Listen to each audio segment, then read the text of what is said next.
Há também um outro problema que sai enquanto uma conclusão. É a criminalização da população. Não é? A população construiu nas linhas de água, a população está a ocupar terra, a população.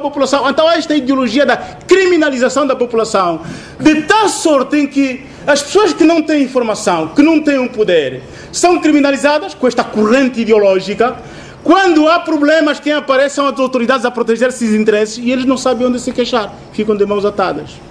Recomenda-se que a sociedade civil deve trabalhar junto do Estado nessas questões. Deve haver uma sequência de planificação, planos de ordenamento do território, planos diretórios, planos de urbanização e planos de infraestruturação.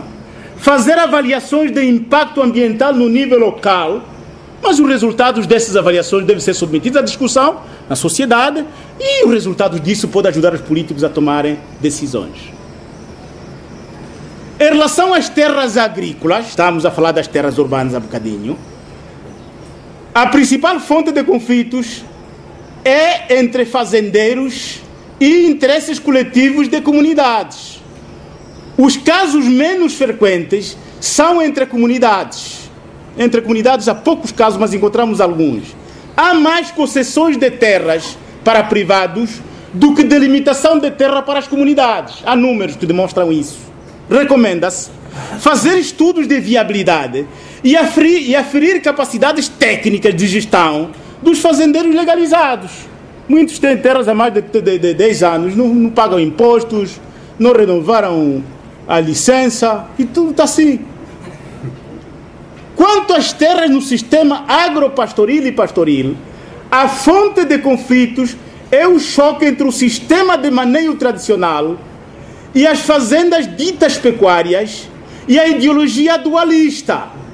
Os cercos de arame farpado, a vedação de caminhos e rotas de transumância, a disputa de recursos e espaços e as agressões simbólicas. Enquanto o sistema ranching de produção intensiva, não é? Que baseia-se muito no conceito da capacidade de carga dos pastos, as populações que usam o sistema de maneio tradicional têm um esquema secularmente adaptado, que do ponto de vista científico ainda ninguém conseguiu mostrar ao contrário, um sistema melhor do que o deles, em contextos ecologicamente frágeis. Eles utilizam um sistema secularmente adaptado, que é eficiente, sobretudo nessas regiões semi-pastoris. Então essas duas lógicas conflituam, porque o fazendeiro, quando chega, quer meter arame farpado, mas a lógica da comunidade é a exploração plural, como diz o Rui Duarte, livre da terra. Então muitas vezes eles dizem, nós não temos problema que você venha a algures de Malange e faça a fazenda aqui, o que nós não queremos é sede. Então são duas lógicas, dois sistemas que conflituam, mesmo que às vezes se veicula essa ideologia de que o problema é a água e os pastos. Não, somente isso. Existem outras variáveis, variáveis sociais, variáveis ambientais, variáveis culturais, que determinam toda esta mobilidade das populações, que temos que tomar em consideração. O dualismo tem a ver com esta ideologia, não é, que nós herdamos do tempo colonial, em que temos uma agricultura tradicional, atrasada, não é, primitiva, e temos a agricultura intensiva, moderna, mecanizada, rentável, que dá dinheiro. Pode dar, mas em determinadas circunstâncias. No contexto de Angola, onde nós temos cerca de 2 milhões de famílias, de acordo com os dados do Ministério da Agricultura, que no tempo colonial eram os principais produtores dos alimentos em Angola, hoje ainda jogam esse papel.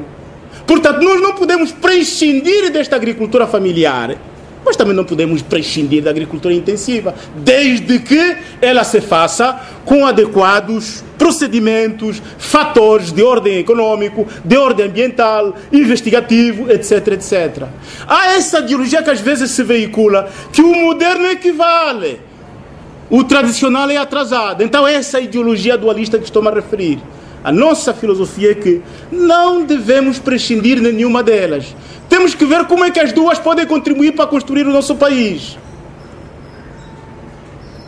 Então recomenda-se advogar por estratégias que tomem em conta a especificidade dos pastores e dos agropastores como um sistema de vida.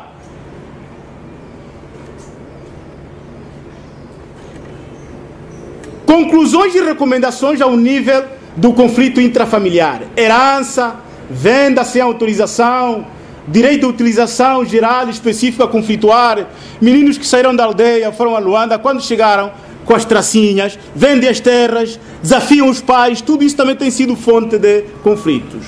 No intracomunitário, desculpem, não tem uma carga preconceituosa o que eu estou a dizer, mas é o que nós fomos captando das famílias, né? Encontramos uma família religiosa profundamente, tradicionalmente religiosa, onde os filhos saíram, foram a Luanda, voltaram com brincos e a confrontar os pais. Não imaginam o que isso não significa para as famílias. Um desequilíbrio total que se dá imediatamente a isso. No plano intracomunitário, limites, e dependendo da densidade populacional, problemas com os vientes, que nós já falamos, as pessoas que vieram, a caça, a recoleção. Mas o que dá mais maca é carvão. O mel, essa estrutura, isso não dá problema. No intercomunitários, são poucos casos. Extracomunitário, principalmente os que nós já nos referimos, vedações e fazendas. E recomenda-se diálogo, pesquisa, educação jurídica e advocacia. Estou mesmo na ponta final. Por natureza do conflito entre privados, é legalidade na ocupação. Os que estão em conflito da terra é cumprir a lei. Quando há problemas de conflito, vão ao tribunal se não conseguem se entender. Formas de resolução de conflito: informal, livre negociação; formal, recurso à mediação ou intervenção de autoridades e tribunais; positivo ou costumeiro. Também são essas duas variáveis. Temos um conjunto de tipos de casos que foram identificados nesta pesquisa, que são os casos de conflitos patentes, disputas objetivamente verificáveis, casos de disputas latentes, que já deram sinais, mas ainda estão adormecidos, casos positivos e casos de sucesso. São essas características de casos que foram identificados. Recomenda-se várias coisas ao nível da comunidade: ter mais acesso à informação, ao conhecimento, partilhar nos CACs, assistência jurídica, solicitar delimitação, sociedade civil compreender a complexidade, ação coletiva, advocacia, sistema de monitoria de conflitos. Ao nível dos governos provinciais, o recadastramento, os espaços institucionais para discutir esse assunto, intersectoriais, clarificação de papéis e responsabilidades. Ao nível da administração municipal, fazer reflexões, debates ao nível dos CACs, promover pesquisas ao nível local. Ao nível dos doadores, concertação entre os doadores, que às vezes também ficam a disputar atores que vão receber financiamento. Da minha parte, do que eu tinha, é tudo. Muito obrigado pela atenção dispensada.